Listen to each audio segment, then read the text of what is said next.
Balanced chemical equation. तो आज का टॉपिक है संतुलित रासायनिक प्रतिक्रिया। एग्ज़ाम में क्वेश्चन आएगा कि किस तरह रासायनिक प्रतिक्रिया को बैलेंस किया जाता है। What is the balance chemical equation? संतुलित रासायनिक की प्रतिक्रिया क्या है?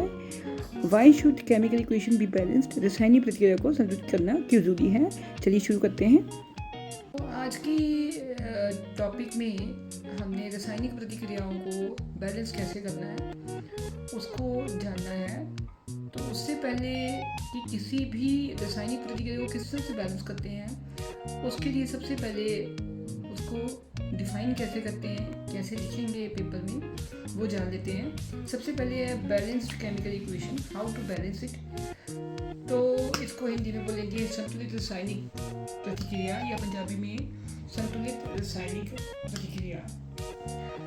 तो इसमें है it is a chemical equation in which number of atoms of each element are equal on both sides of the equation. Means इसमें law of conservation of mass लगेगा, जिसमें क्या कहा जाता है कि the total mass of the reactant must be equal to the total mass of products. Means कि जो रिएक्टेंट जितने हैं उतने ही बैलेंस इक्वेशन में प्रोडक्ट होंगे। तो हिंदी में क्या कहेंगे, अगर किसी रासायनिक प्रतिक्रिया में अभिकारक और उत्पादों के परमाणुओं की गिनती बराबर हो तो वो जो रासायनिक प्रतिक्रिया है वो संतुलित होगी। पंजाबी में कहेंगे कि जे किसी रासायनिक प्रतिक्रिया विच अभिकारक ਅਤੇ उत्पादां दे परमाणुओं की गिनती बराबर होवे। हम यहाँ कह सकते हैं कि समीकरण को संतुलित करना जरूरी है, क्योंकि ये जो लॉ ऑफ कंजर्वेशन ऑफ मास है, जैसे कि क्योंकि पुंज के सुरक्षण के नियम अनुसार किसी भी रासायनिक प्रतिक्रिया विच पुंज का ना तो निर्माण होता है ਅਤੇ ना ही विनाश। भाव दोवें पासे पुंज समान होना चाहिए है, तो ये उदों ही संभव है ਜਦੋਂ दोनों पासे दे तत्तां दे परमाणुओं की गिनती बराबर हो। इसमें एक एग्जाम्पल लेते हैं, उदाहरण हमने लिया है आयरन प्लस वाटर FeH2O और हमें मिला आयरन सल्फेट, आयरन ऑक्साइड और हाइड्रोजन। तो इसमें ये देखिए, ये जो इधर वाले हैं रिएक्शन, जो तीर का निशान है, ये जो एरो बना हुआ है, ये इस साइड वाले क्या है रिएक्टेंट, जिन्हें हमें हिंदी में अभिकारक और पंजाबी में अभिकारक बोलते हैं। और ये जो एरो के बाद में जो हमें मिला वो है प्रोडक्ट, बोथ द प्रोडक्ट्स। इसको बोलेंगे उत्पाद या पंजाबी में उत्पाद। तो यहाँ पे देखें रिएक्टेंट और प्रोडक्ट के अंदर हमारे पास जो आयरन है Fe है वो यहाँ पे 1 है, यहाँ पे ये 3 है, यहाँ पे आयरन 3 है, हाइड्रोजन यहाँ पे 2 है, यहाँ हाइड्रोजन भी 2 है, ऑक्सीजन यहाँ पे 1 है, ऑक्सीजन यहाँ पे 4 है। मीन्स आयरन इस साइड पे 1 है, हाइड्रोजन 2 है और ऑक्सीजन 1। इस साइड पे आयरन 3 है, हाइड्रोजन 2 है और ऑक्सीजन 4। अब यहाँ पे 3 है तो यहाँ पे 3 लगाएंगे, ठीक है। और यहाँ पे 3 लगाया तो ये यहाँ पे आयरन में 3 लगा दिया तो ये आयरन यहाँ पे 3 हो गया, इधर भी 3 है। अब यहाँ पे ऑक्सीजन 4 है तो हमें ऑक्सीजन 4 करने हैं, तो हमने क्या किया, खुद से 4 यहाँ लगाए। अगर हमने 4 यहाँ लगाया तो हमारा हाइड्रोजन जो है 4 2 8, तो यहाँ पे हाइड्रोजन 8 बन गए। लेकिन वहाँ पे 2 थे तो हमें क्या करना पड़ेगा, इस साइड पे भी 4 अपने खुद से लगाना पड़ेगा। अब ये केमिकल जो इक्वेशन है, ये जो रासायनिक प्रतिक्रिया है, ये बैलेंस हो गई है। ये देखिए यहाँ पे आयरन 3 हो गए, यहाँ भी आयरन 3 है, यहाँ हाइड्रोजन 4 × 2 8 हो गए, तो यहाँ भी 4 2 8 हो गए। ये जो 4 है ये हाइड्रोजन के साथ भी है और ये 4 ऑक्सीजन के साथ भी है, तो ऑक्सीजन जो है वो 4 हो गई, तो यहाँ भी ऑक्सीजन 4 है। तो ये दोनों साइड से रिएक्टेंट जो है प्रोडक्ट के बराबर है। तो ये जो इक्वेशन है, ये जो केमिकल इक्वेशन है, ये जो रासायनिक प्रतिक्रिया है, ये अब बराबर हो गई है, संतुलित हो गई है। अब हमने यहाँ पे ट्रांसलेट करना है। क्या कह रहे हैं कि ट्रांसलेट द क्वेश्चन है, translate the following statements into chemical equations and then balance them. तो सबसे पहले क्वेश्चन है part A, hydrogen gas combines with nitrogen to form ammonia. हमने हाइड्रोजन गैस है तो हमने हाइड्रोजन गैस का हाइड्रोजन का सिंबल ये है, तो कंबाइन करती है नाइट्रोजन के साथ। हाइड्रोजन गैस नाइट्रोजन के साथ जुड़ के अमोनिया बनाती है, अमोनिया NH3। तो अब यहाँ पे हाइड्रोजन कितने हैं? 2। इस साइड पे हाइड्रोजन 3 है, यहाँ नाइट्रोजन 2 है, यहाँ 1 है। अगर हम यहाँ पे 3 लिखते हैं तो हाइड्रोजन कितने हो गए? 3 2 जा 6। यहाँ पे इस साइड पे 2 लिखते हैं तो हाइड्रोजन यहाँ भी कितने हो गए? 6। अब यहाँ पे ये जो 3 है ये इसी के साथ है, इसके साथ नहीं है, तो नाइट्रोजन 2 है तो इस साइड पे नाइट्रोजन 2 हो गए और 3 2 जा 6 हाइड्रोजन हो गए। मीन्स यहाँ भी 6 है हाइड्रोजन, इधर भी 6 हो गए, यहाँ नाइट्रोजन 2 है, यहाँ भी 2 हो गए। तो ये जो रिएक्टेंट है, जो एटम्स ऑफ द एलिमेंट हैं, वो दोनों साइड्स पे रिएक्टेंट और प्रोडक्ट में बराबर है। ये जो एलिमेंट्स हैं हाइड्रोजन नाइट्रोजन में जो एटम्स हैं इनके वो इक्वल हो गए, तो ये इक्वेशन जो है बैलेंस हो गई। उन्होंने बोला था कि इस स्टेटमेंट को केमिकल इक्वेशन में लिखना है, इस स्टेटमेंट को, और फिर उसे बैलेंस करना है। तो सेकंड इक्वेशन है hydrogen sulphide gas burns in air, हवा में जलती है, to give water and sulphur dioxide. मतलब hydrogen sulphide means hydrogen sulphide H2S plus oxygen, air में जलती है तो हवा ऑक्सीजन हो गई। तो हमें क्या मिला इससे?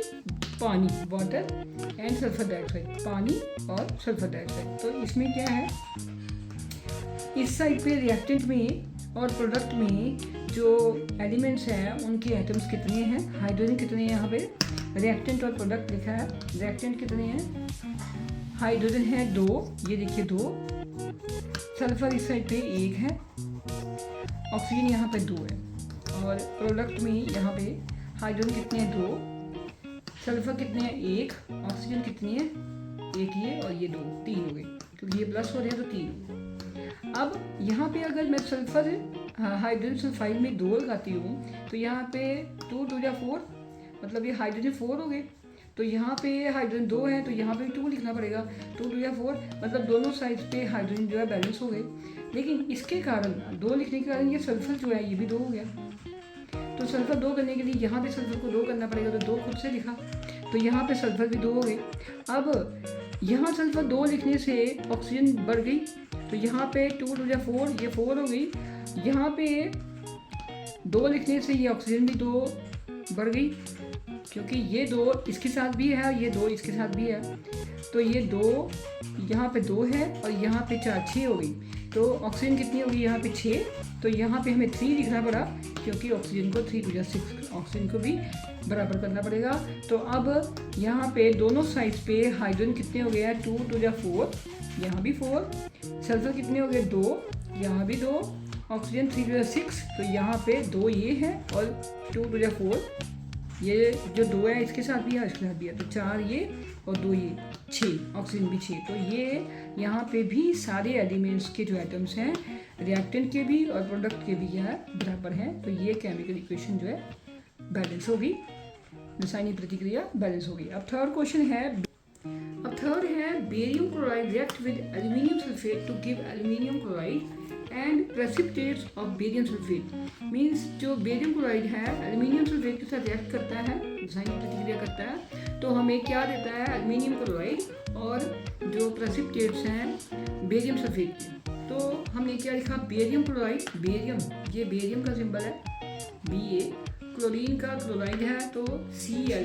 C कैपिटल, L छोटा स्मॉल। तो barium chloride plus aluminium sulphate बोला तो एल्यूमिनियम Al2SO4 और बाहर 3 एल्यूमिनियम सल्फेट के साथ रिएक्ट करता है, तो हमें क्या देता है? एल्यूमिनियम क्लोराइड और बेरियम सल्फेट के प्रेसिपिटेट्स के लिए साइन डाला हुआ है। तो अब इसमें इस इक्वेशन में जो रिएक्टेंट हैं, ये जो रिएक्टेंट हैं इनमें और प्रोडक्ट्स के जो एलिमेंट्स हैं उनके एटम्स की गिनती लिखते हैं। सबसे पहले यहाँ पे बेरियम कितना है? 1 रिएक्टेंट में, क्लोरीन यहाँ पे दूसरी साइड पे बेरियम कितने हैं? यहाँ भी 1 है, क्लोरीन 2 है, यहाँ 2 है, और उस साइड पे कितने? क्लोरीन 3 है। एल्यूमिनियम 2 है, एल्यूमिनियम 2, और इस साइड पे एल्यूमिनियम 1 है, सल्फर 3 है, यहाँ पे सल्फर ये इसके साथ ये मल्टीप्लाई होगा 3, तो सल्फर उस साइड पे कितने हैं 1।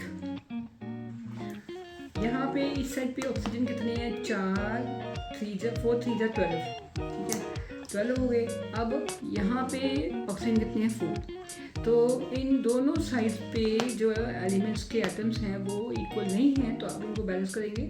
सबसे पहले बेरियम के साथ 3 लगाया तो बेरियम के साथ क्लोरीन भी बढ़ गया, यहाँ बेरियम 3 हो गया तो उस साइड पे भी हमें 3 लगाना पड़ा, ये भी बेरियम जो है वो बराबर हो गया। अब इसके साथ क्लोरीन का ये जो क्लोरीन है इसके साथ 3 ये मल्टीप्लाई हो रहा है, तो 3 2 6 क्लोरीन हो गए, क्लोरीन यहाँ 6 हो गए, तो यहाँ पे भी हमें 6 करने पड़ेंगे। तो यहाँ 2 लिखा, 3 ऑलरेडी था, तो 3 2 6, तो ये क्लोरीन क्या आ गया 6 हो गए। तो यहाँ पे ये हो गया।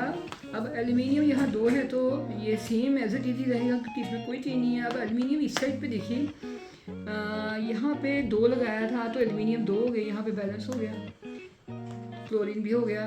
अब यहाँ पे 3 यहाँ पे लगाया तो सल्फर 3 बढ़ गए, तो इस साइड पे सल्फर 3 है और ऑक्सीजन 4 3 12, तो इस साइड पे भी 4 3 12, तो दोनों साइड्स पे अब ये जो इक्वेशन है ये बैलेंस होगी। दोनों साइड पे रिएक्टेंट और प्रोडक्ट के जो एलिमेंट हैं उनके एटम्स जो हैं बराबर हो गए।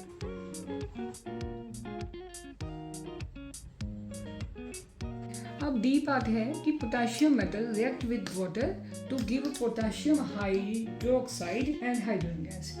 पोटेशियम मेटल लिए तो पोटेशियम का सिंबल है K, react with water H2O, तो ये दोनों आपस में कंबाइन की रिएक्ट की तो पोटेशियम हाइड्रोक्साइड प्लस हाइड्रोजन।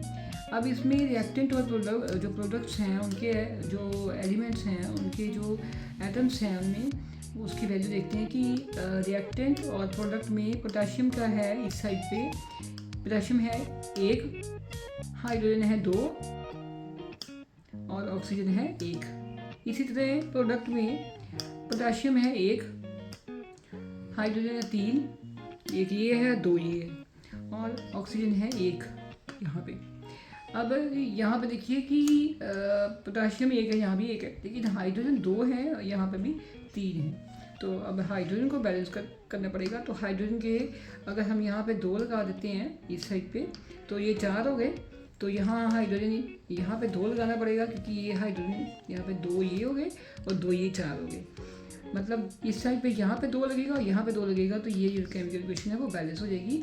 तो यहाँ पे भी 2 लगेगा क्योंकि पोटेशियम यहाँ पे अगर 2 लगाया ना तो ये पोटेशियम भी जो है 2 बढ़ गया, तो इसलिए इसको भी 2 करना पड़ेगा। तो अब पोटेशियम यहाँ पे 2 हो गए, इधर भी 2 है, यहाँ पे हाइड्रोजन 4 है तो यहाँ पे 2 ये और 2 4 हो गए। ऑक्सीजन के साथ ये जो 2 है इसके साथ भी है इसके साथ भी है, तो ऑक्सीजन भी 2 है तो यहाँ पे भी 2 है। तो ये केमिकल इक्वेशन जो है बैलेंस हो गई। अब नेक्स्ट जो क्वेश्चन है उसमें है balance of following chemical equation. तो सिर्फ सिंपल उन्होंने केमिकल इक्वेशन दी होगी, आपने सिर्फ उसको बैलेंस करना है। तो चलिए देखते हैं कैसे।